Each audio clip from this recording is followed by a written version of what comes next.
So here's the thing. The vast majority of avoidants aren't trying to hurt you.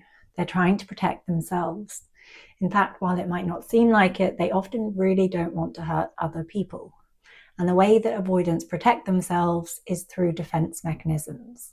And these are autopilot responses that their brain uses to minimize negative emotions and maintain a sense of control. And in this video, we're going to look at the most common defense mechanisms used by avoidants. And I'll be talking about both dismissive avoidance and fearful avoidance. Hi, I'm Jess. I've helped over 5,000 people find love, and I run a one-to-one coaching program that takes you from anxiously attached to secure so you can feel confident and trust your gut. If you're ready for that transformation, sign up via the link in the description box.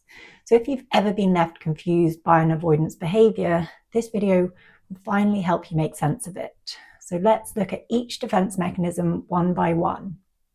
Number one, emotional withdrawal. First up, we have emotional withdrawal. And this is one of the most common defense mechanisms you see in avoidance. And what it looks like is they might stop texting back for a couple of days after a vulnerable conversation. Perhaps they get quiet when you ask how they feel. Or maybe you just feel them energetically checking out during moments of closeness. This is their nervous system saying, "This feels like too much, shut it down." They likely grew up in an environment where emotions weren't really handled well, and now emotional intimacy feels like a threat to them. So they withdraw emotionally so they don't have to deal with their feelings and other people's feelings. 2, humor and deflection. Another common defense mechanisms that avoidants use is humor and deflection. And I've noticed that some avoidants have become exceptionally good at this. It can actually be quite fascinating to see this in real time because some just do it so seamlessly. And what this looks like is you might ask them about their childhood and they might just make a joke or brush it off. They might say something like, "Well, it was a long time ago." Or you might try to talk to them about your relationship and they say something like, "Whoa, this just got deep." Or sometimes they might just say that they've received an important message that they have to deal with. They'll deflect to another topic. So humor and deflection become a way to steer the conversation away from anything too deep and vulnerable. It's redirection. If things start heading towards vulnerability, they'll make a joke to change the course and shift the emotional tone or change the subject. It can be a subtle way of distracting you, or sometimes not so subtle. It also kind of makes them feel in control. They're suddenly the ones that are directing the conversation again before it went somewhere they didn't know how to navigate.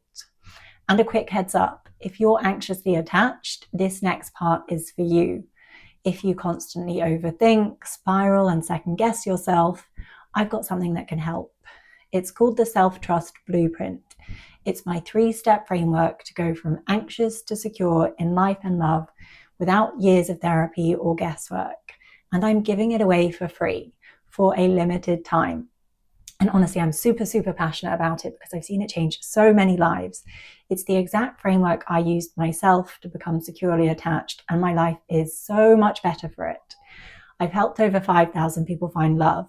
My work has been featured in Forbes, Cosmopolitan, Men's Health, the New York Times, and many more. And I've spent years refining the exact tools you'll find inside this blueprint. If you're ready to go from spiraling to secure, sign up via the link in the description box to get it while it's still available. 3, downplaying or dismissing. When something vulnerable comes up, instead of leaning into it or working through it, an avoidant might downplay or dismiss it. So what this looks like is you might share that you felt hurt and they respond with something like, "Oh, you're just overthinking." Or maybe they go through something hard and say, "It's fine, it's nothing." Or perhaps you express a need and they just brush it off as dramatic or unnecessary. So they've trained themselves to detach from feelings, often because no one took theirs seriously growing up. So now minimizing emotions feels like the only way to stay in control. Your emotions can feel like pressure and their own emotions can feel like weakness. So in the mind of an avoidant, the less acknowledged emotions are, the safer they feel. And while it's helpful to understand why they do it, it's not okay for someone to dismiss or minimize your emotions. And it's also not okay for us to dismiss or minimize our own emotions. Every feeling is valid. 4, over-intellectualizing. Avoidants are often analytical and logical. They're usually pretty detached from their emotions, and instead of really feeling them, they might intellectualize them. So what this looks like is, instead of feeling sad, they might talk about the psychology of loss, or they might just decide not to feel something because it logically doesn't make sense to them. They might think to themselves, I'm not mad, it just doesn't make sense to be mad over this. And they might focus on practicalities rather than how they feel about someone. Things like, oh, well, we live in different cities, or we have different schedules, it just doesn't make sense, even if they do really like someone. And they do this because they've learned that if they can explain a feeling, they don't have to experience it. Because actually feeling their emotions is messy and unpredictable to them. Feelings often just don't make sense in the mind of an avoidant. But thinking and logic, now that is safe, predictable, and controlled in their mind. 5, hyperindependence. Let's talk about hyperindependence now.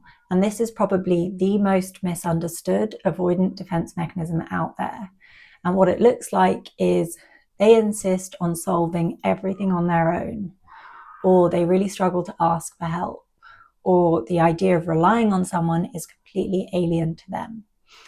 They have a deeply ingrained belief that depending on other people is dangerous.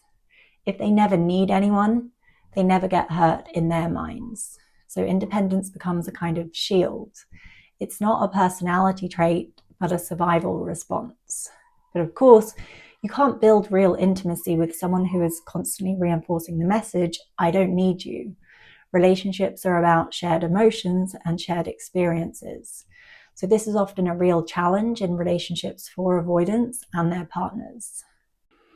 6, avoidance. Another defense mechanism used by avoidants is quite literally to avoid things, hence the name. And what this looks like is cancelling plans last minute if things get too relationshipy, ghosting after something intimate happens, such as being physically intimate for the first time, repeatedly putting off a conversation that needs to be addressed. And they're not just avoiding you, but also the emotions associated with the situation, or the potential emotions.